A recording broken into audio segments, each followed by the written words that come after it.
আসসালামু আলাইকুম। স্টাডি হাইভে আপনাদের স্বাগতম। আজকে আমরা ফেব্রুয়ারি ২০২৫ থেকে মধ্যপ্রাচ্য নিয়ে আলোচনা করব। লেবাননের নতুন প্রেসিডেন্ট ও প্রধানমন্ত্রী। ১৩ জানুয়ারি ২০২৫ আন্তর্জাতিক বিচার আদালতের আইসিজে প্রধান নওয়াফ সালামকে লেবাননের প্রধানমন্ত্রী হিসেবে মনোনীত করেন দেশটির নবনির্বাচিত প্রেসিডেন্ট জোসেফ আউন। আইসিজে এর প্রধান নির্বাচিত হওয়ার পর ২০২৪ সালে ইসরায়েলের বিরুদ্ধে দক্ষিণ আফ্রিকার করা গণহত্যা মামলা এবং অন্যান্য ট্রাইব্যুনালের নেতৃত্ব দেওয়ার মধ্য দিয়ে এই বিচারক আন্তর্জাতিক খ্যাতি অর্জন করেন।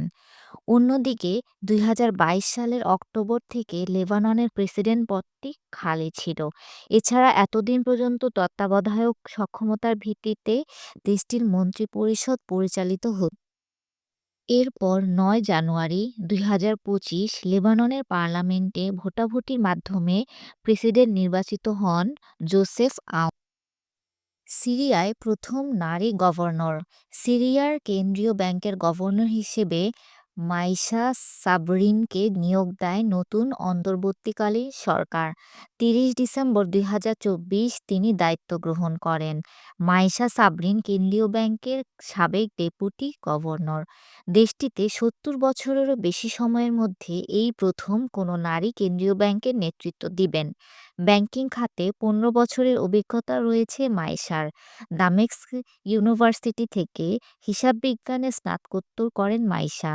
মাইশা ২০১৮ সাল থেকে দামেস্ক সিকিউরিটি এক্সচেঞ্জের পরিচালনা পর্ষদে সদস্য হিসেবে রয়েছেন। তিনি কেন্দ্রীয় ব্যাংকের প্রতিনিধি হিসেবে এ দায়িত্ব পালন করছেন। ভিসা ও ইকামা ফি বাড়ালো সৌদি আরব। ২০২৫ সালের জানুয়ারিতে সৌদি আরব ভিসা ইকামা সহ ৭টি সেবা নবায়নের ফি বাড়ানোর সিদ্ধান্ত নেয়। দেশটির স্বরাষ্ট্র মন্ত্রণালয়ের আওতাধীন ব্যবসায়িক প্ল্যাটফর্ম আবসের বিজনেস বর্ধিত ফি চালু করেন। নতুন সিদ্ধান্ত অনুযায়ী সৌদিতে পুনঃপ্রবেশের ভিসা ও বহির্গমনের মেয়াদ বাড়ানোর ফি নির্ধারণ করা হয় ১০৩.৫ রিয়াল, আর ইকামা বা বসবাসের অনুমতি নবায়ন ও চূড়ান্ত বহির্গমনের ফি নির্ধারণ করা হয় যথাক্রমে ৫১.৭৫ এবং ৭০ রিয়াল। নতুন করে ইকামা ইস্যু করার ফি ধরা হয় ৫১.৭৫ রিয়াল।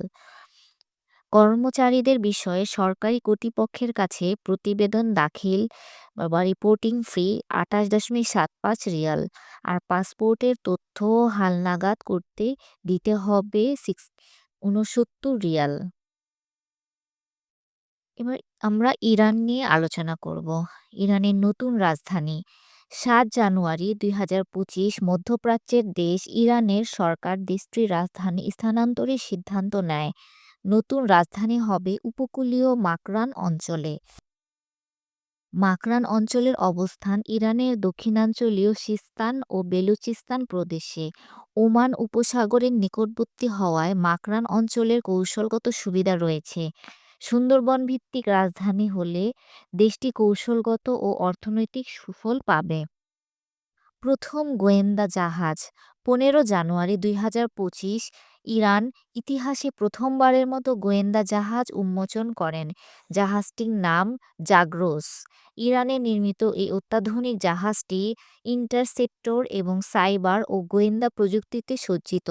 জাগ্রোস নামের নতুন ক্যাটাগরির এই সামরিক বাহনে উচ্চ প্রযুক্তির বৈদ্যুতিক সেন্সর রয়েছে।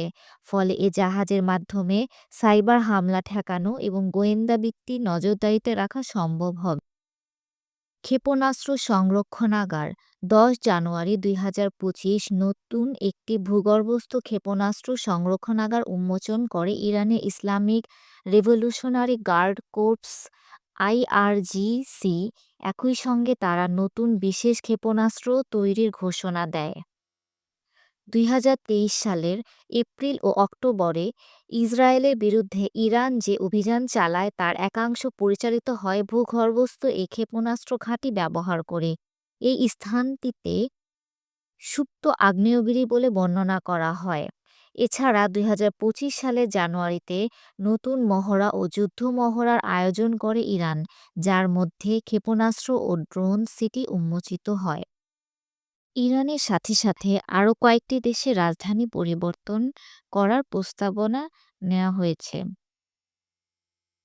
ইরানের সাথে সাথে আরও কয়েকটি দেশে রাজধানী পরিবর্তন। মিশর, মিশরের পূর্ব নাম কায়রে, নতুন বা প্রস্তাবিত নিউ অ্যাডমিনিস্ট্রেটিভ ক্যাপিটাল অর ন্যাক। ইন্দোনেশিয়ার পূর্বের নাম জাকার্তা, নতুন বা প্রস্তাবিত নাম নুসানতারা। কাজাখস্তানের পূর্বের নাম আস্তানা এবং নতুন বা প্রস্তাবিত নাম নূর-সুলতান। মিয়ানমারের পূর্বের নাম ইয়াঙ্গুন, নতুন বা প্রস্তাবিত নাম নাইপিদো। নাইজেরিয়ার পূর্বের নাম লাগোস, নতুন বা প্রস্তাবিত নাম আবুজা। ধন্যবাদ সবাইকে। আজকে এই মধ্যপ্রাচ্য নিয়ে আলোচনা এখানেই শেষ করছি। আসসালামু আলাইকুম।